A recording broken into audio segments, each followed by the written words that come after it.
Hi, I'm Maddie. And I'm Caroline, and we're partnered with the Ginsberg Fellows and Bika Cyrus and Brudge to talk about the Central Florida Peace Pledge. The CF Pledge is something that CIS talks about a lot. We think that going on this trip is a perfect way to dispel many misconceptions that people might have about these religions and places of worship.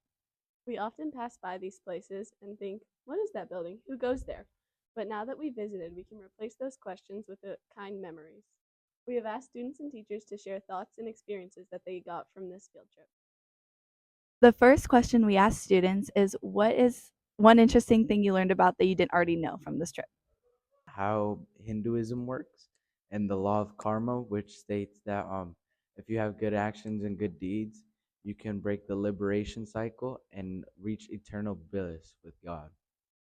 I didn't know that you had to learn the whole and memorize the whole Quran to become a leader in the Muslim temple. How Islam they have like this custom where you treat women very right.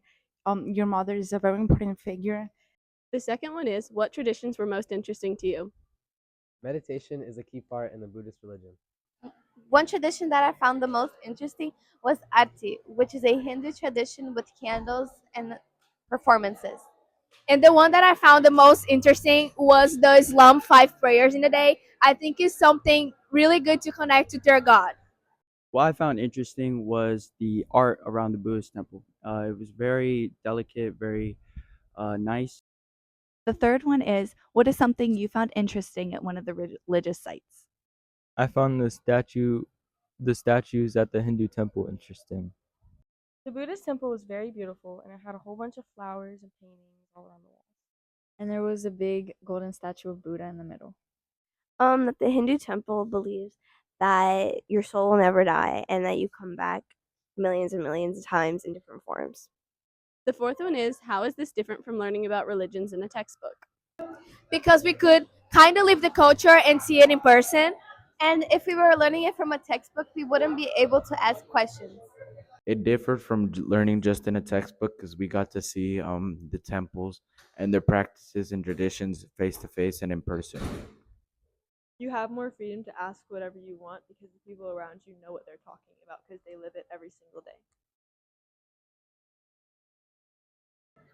I believe that learning about different religions is important because you're able to be more considerate to your friends who go through events such as Ramadan. So being considerate of their culture and being respectful so you don't say anything that's out of line or disrespects them is really important to your community and especially within CIS.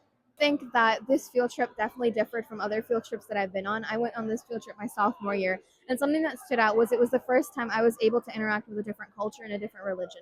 CIS offered me the opportunity to go see the Buddhist temple, the Hindu temple, the masjid, and I wasn't able to ever see these places before. I never had the opportunity to visit these religious places if it hadn't been for CIS. So I'm very grateful to do that. But additionally, it kind of took away some myths and biases that I could have had and harbored towards these cultures because I'd never been in their religious places. So overall, it was it left a very lasting impact. Okay, so I think that through this field trip, I was able to see, what people practice in Buddhism, in Islam, in Hinduism, and Judaism, and it's really important because, when we learn about the different religions that people believe in, we can learn more about, their beliefs and practices, and you can respect them as well. We asked our AP World History teacher, Dr. Updike, how what the students learned on the field trip relates to his class. I think the way that they relate to the class is when you see like religion and how it gets tied into state and politics and how you can study a faith, but when you apply it to actual sovereignty and interactions between two empires, how that can lead to uh, kind of results you're not really expecting when it comes to specific religions. The second teacher we interviewed was Miss Beazold, our sophomore CIS class sponsor.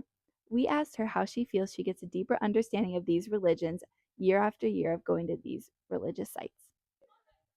Hey, so I do think I got a deeper understanding of each of these religions as we return to these sites, just because each presentation is different every year, which is part of what makes it really engaging to go to. They'll have different speakers at some of them, like the speakers tend to change at the mosque, or the students will ask different and unique questions, and so we'll get a new like Q&A session at each place.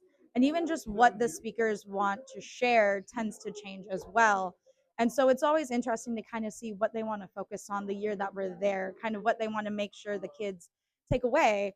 And then for me to see how that kind of builds and changes so that I and Updike, we can kind of think about how we want to talk about these religions when we bring them up in class, when we're able to kind of give the kids an idea for this field trip. And it lets us kind of fine tune the way we present this field trip each year to better prepare the kids for it as well.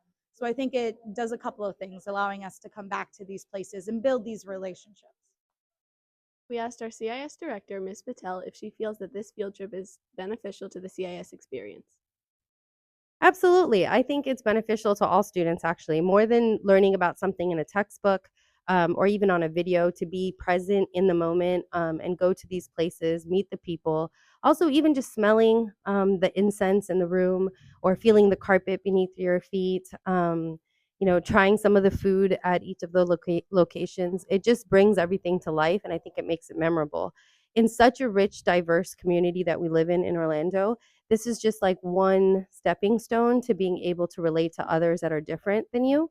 And I think in the future, when you're in college and you run into people from different backgrounds, this also gives you something that you can kind of create as an icebreaker, right? That I've been to a mosque or I've been to a Buddhist temple. I've learned what values other people have, and I think it makes us have a more like sense of belonging and also appreciate our differences. The last teacher we interviewed was Dr. Amador, our CIS senior class sponsor. We asked him what going to these different places of worship can teach us. It can teach people is that there is a way in which all religious traditions emphasize the same things. And I'm an anthropologist, so we say this lots of time in anthropology, but they emphasize family, community, living your life according to certain morals. And so I think that that's what you get to experience is that, yeah, you may be from the United States or Latin America or Europe, but, people who are from Asia, who are from India, who are from, the Middle East, they really have a lot of the same core values. And so I really like that about it. And then the part that's different, you get to learn about that too. And so I think that's great because it demystifies the other. And anything that demystifies the other is very valuable because people stop being exotic and start being more approachable.